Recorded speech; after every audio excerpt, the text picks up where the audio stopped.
Hi there, Jazz from Reach HQ here. I hope you're all doing well, and as always, if you need anything, if you're stuck, if you just need a sounding board, you know I'm here. Please reach out. I'm not telepathic. I won't know if you need help unless you just put your hand up and ask for help.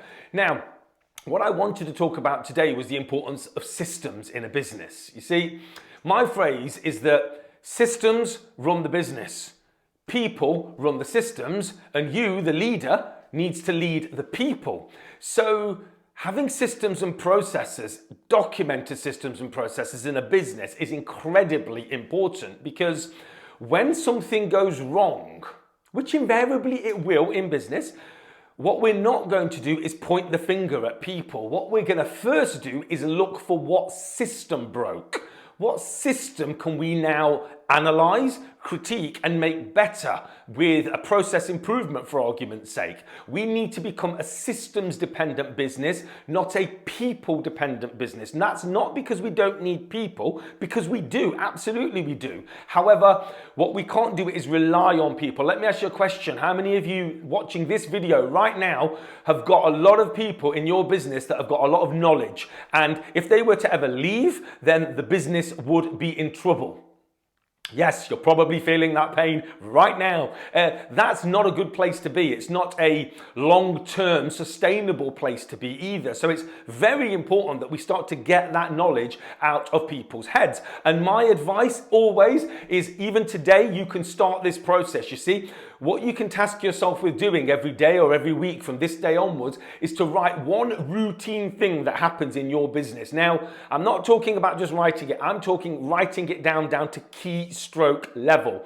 An idiot like me should be able to come into your business and run that system. You've got to make it idiot proof so you can hand it to anybody, and without any questions, they will be able to run that system.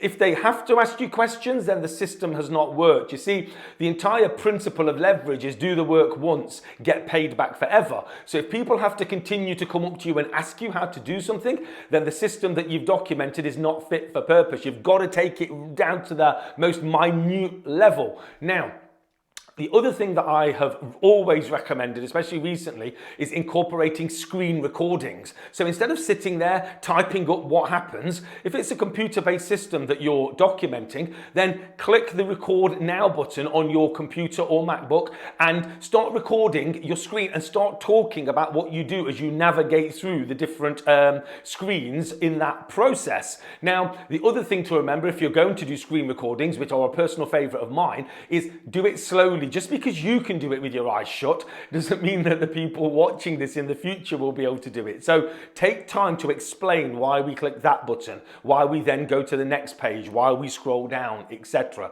And once you've done that as the manager, now what you've got to do is that when people come to you with questions, you've got to start referring them to the systems manual. The systems manual that will be worth its weight in gold in the future. The systems manual that when you least expect it, you'll be so grateful that you wrote. So there's no time like the present. Let's start documenting those systems and become a systems-dependent business, not a people-dependent business. I hope that's helped. I hope it's got you thinking. If it has, please leave some comments below and please feel free to share. In the meantime, stay safe and stay healthy.